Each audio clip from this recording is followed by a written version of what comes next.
자, 저번에 이어서 믿음이냐 행위냐 2강을 하도록 하겠습니다.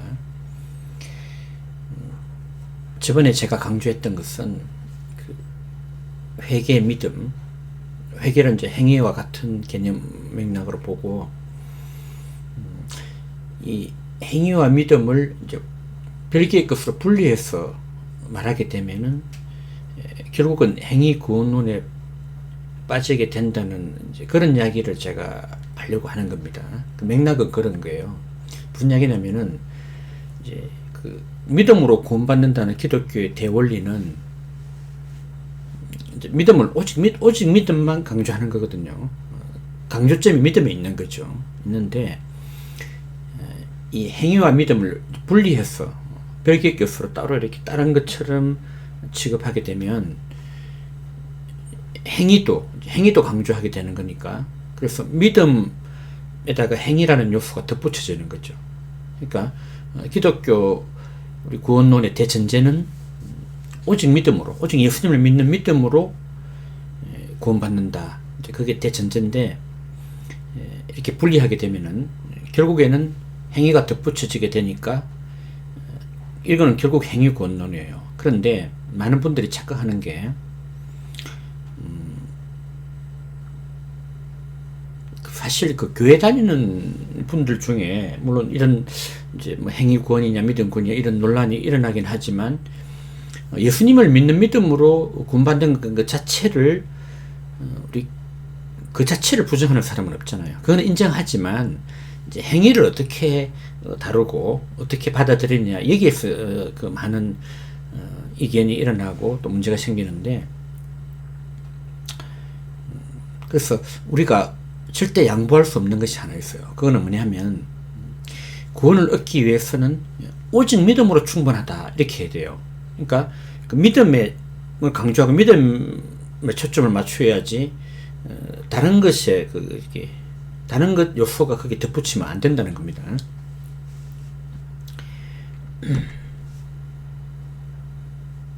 자, 그래서 이거를 잘 논리적으로 우리가 이렇게 추적을 해보면, 그러니까 오직 믿음이에요. 그런데 여기에 이제 뭐 회개도 말해야 된다, 뭐 행위도 말해야 된다,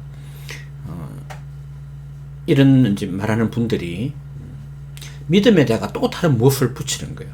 즉, 이제 하나님 앞에 갈 때 우리가 믿음만으로 안 되니까 행위도 있어야 되지 않느냐, 뭐 결국 이런 이야기를 하는 거예요. 이거는 사실상 행위 구원론입니다. 유대인들처럼, 그죠?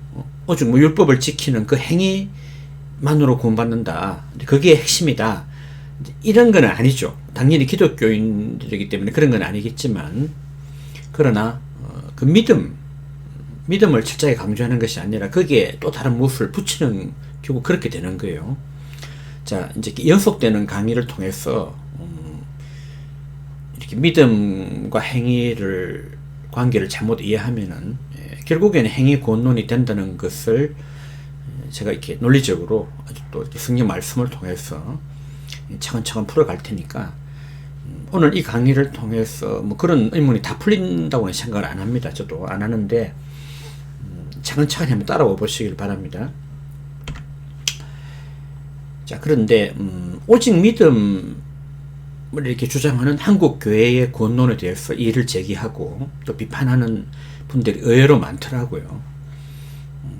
또 그런 이야기를 뭐 노골적으로 주장하는 분도 있지만 이단적으로 노골적으로는 거기에 동조는 안 하지만 어느 정도 이렇게 수긍을 하는 분들도 봤고, 심지어 목회자들 중에도 그런 분들이 있는데, 이분들이 하나같이 하는 이야기가 있습니다. 그건 뭐냐면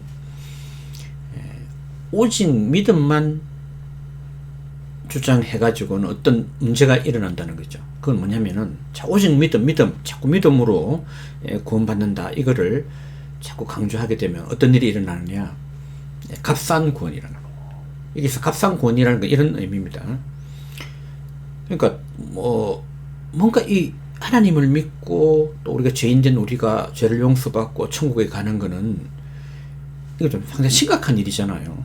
이거는 전 인생을 결단이고 심각한 방향 전환이고 나의 가치관을 다 바꾸는 거고, 이제 이런 거라는 이야기를 일강에서도 좀 그런 이야기들이 나왔는데요. 근데 이제 믿음만 하니까, 뭐, 예수님을 믿는 그 믿음, 그럼, 뭐, 좀, 노골적으로 말하면, 평생 죄 짓고 살다가, 그냥 교회 나와서, 뭐, 잠깐, 나 예수 믿습니다. 예수님이 내 죄를 위해 죽으신 거 믿습니다. 이렇게 간단하게 시인하면은 천국 간다. 이건데, 이게 너무, 이거 너무하지 않느냐. 기독교를 너무 값싸게 만든다는 거죠, 그죠? 그게 뭐 심각한 뭔가 이런 게 아니라, 너무 진지한 이런 것이 빠지고, 그냥, 오직 믿음. 너무 간단하고, 뭐, 기독교가 그렇게 값싸고 간단한 것이냐. 상당히 일리가 있는 이야기입니다. 그 자체만 보면 일리가 있지요. 맞습니다. 일리가 있습니다. 그렇지만, 이런 이야기를 할 때는 좀 조심해야 되는 것이, 그럼 과연 한국 교회가 전통적으로 주장해온, 아니, 우리 이렇게 교회가 2000년 역사 동안 전통적으로 주장해온 이 오직 믿음으로 구원받는다는 이 구원론이 그렇게 값싼 거냐는 이야기죠.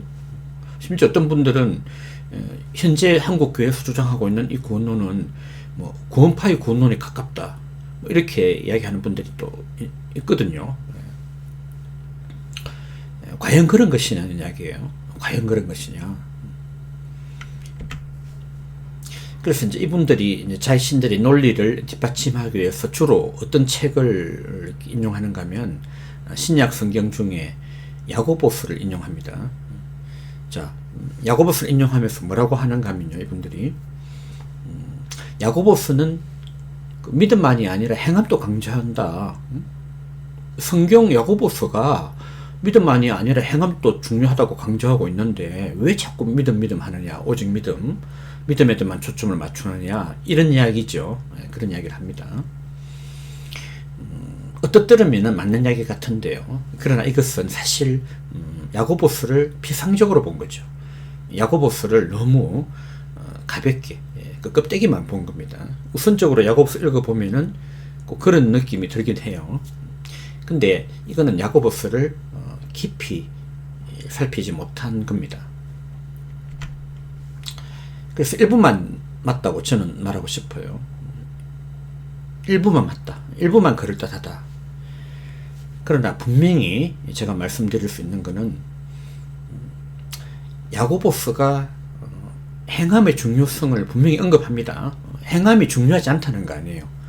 그것만, 행함의 중요성이라는 딱 그것만 놓고 보면은 그 말이 맞아요. 맞는데, 그러나 야고보서가 결국 말하고자 하는 것이 과연 믿음만 이렇게 강조하면 안 되고 행위도 얘기해야 된다.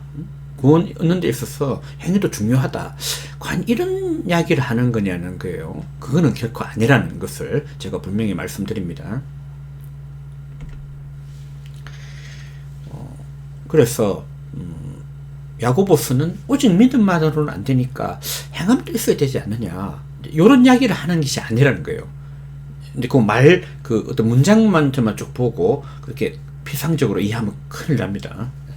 그런 이야기가 아니에요. 자, 그렇게 말하는 것은 야고보서가 기록된 의도를 크게 오해하는 거, 오해.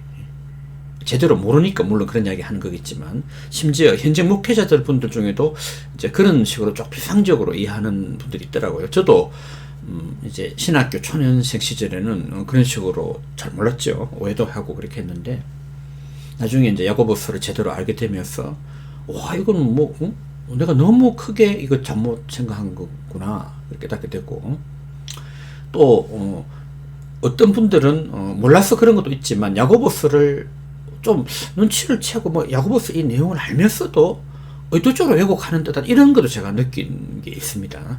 그런 분들도 있어요. 자, 여기 잠깐 우리가 제가 표로 한번 간단한 표로 만들어 봤는데, 야고보서 요점이 뭐냐는 거예요. 야고보서 요점은, 그러니까 야고보서에 나타나 있는 그 성경 구절 표현들만 비상적으로 보면은 구원 얻으려면 믿음만이 아니라 행위도 있어야 된다, 이렇게 말하는 것처럼 생각이 돼요. 우선에 생각하면은. 그런데 야고보서를 처음부터 끝까지 그 흐름을 제대로 잘 이렇게 정독을 하고 제대로 잘 이렇게 그 뜻을 의미하면서 읽어보면은 금방 말씀드린 그 위에, 그죠? 위에 이 표의 내용, 그게 아닙니다. 아니고, 야고보서가 결국 말하고자 하는 것은 참된 믿음에는 참된 행위가 따른다. 그러니까 행위가 따르지 않는 그 말로만 하는 믿음, 그 이론적인 믿음, 머리로만 믿는 믿음, 이제 그거는 엉터리다. 그러니까 이제 우리가 사실 이런 이야기죠. 천국에 가려면은 믿음이 있어야 되는 거예요. 이건 누구나 또 동의하는 거 아닙니까? 예수님을 믿어야 되죠. 정확하게 말하면 예수님이 내 죄를 위해 십자가 달려서 내 죄를 대신 짊어지시고 벌 받으시고 그것을 믿는 사람은 천국 간다, 이런 이야기인데, 그러나 그 믿음 자체가 참된 믿음이어야 된다는 겁니다. 그 믿음이 그냥 말로만 하는 믿음이 아니고 정말 내 마음이 변화되어 가지고, 그죠? 마음이 하나님께로 돌이키고 변화된 마음으로 믿는 참된 믿음이 된다, 그 이야기를 하는 거예요. 자, 그러면은 어떤 교회 다니는 사람이 있다고 합시다. 그럼 그 사람이 참된 믿음을 가지고 있느냐 아니냐, 이건 하나님이 아시겠죠. 근데 참된 믿음을 가지고 있는 사람은 어떤 특징이 나타날까요? 그 행위가 나타나죠. 그렇죠? 참된 믿음을 가지고 있는데 그에 따르는 행동이 나타나지 않는다. 그거는 위선자잖아요. 그건 잘못된 거죠. 그거는 머리로 믿는 거죠. 정말 마음으로 영혼이 변화되어서 참된 믿음을 가지게 되면 그 믿음을 뒷받침하는 행위가 따라온다는 거예요. 자, 그런데 야고보서를 이 정도까지 이야기해도 이해 못하는 분들이 있더라고요. 그거는 왜냐하면은 우리가 구원받을 때 그 하나님 앞에 이제 믿음으로 나간다는 건데, 이제 그 의미를 정확하게 알아야 됩니다. 이제 그거는 다음 강의 때 제가 로마서 또 이렇게 언급하면서 같이 하겠습니다. 야고보서를 다룰 때는 반드시 로마서와 같이 봐야 돼요. 야고보서 한 책만 보면은 큰 오해를 하게 됩니다. 근데 성경은 전체적으로 어느 한 책이나 어느 한 구절, 어느 한 부분만 보는 게 아니라 성경 전체를 같이 이렇게 비교하면서 봐야 되기 때문에 그 자세한 이야기는 제가 로마서 다음 3강에서 로마서와 같이 비교하면서 하겠습니다.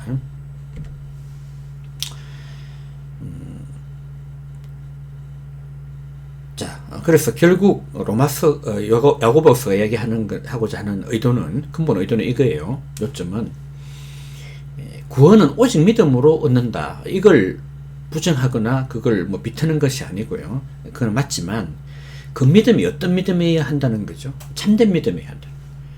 야고보서에 나옵니다. 그런 이야기들이 잘하는도다 귀신들도 믿고 떠드니라. 그 머리로 이론적으로 예수님을 믿는 거는 귀신들도 믿는다. 그게 참된 믿음이냐? 참된 믿음은 반드시 행위로 나타나야 되지 않느냐? 결국 야고보서가 말하고자 하는 거는 참된 믿음을 가져야 천국 가는 거냐, 이 말이에요.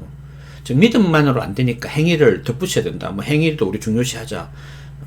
믿음과 행위를 같이 이렇게 강조하자. 이런 이야기가 아니고 참된 믿음은 행위로 증명되는 믿음이어야 한다, 이 이야기입니다.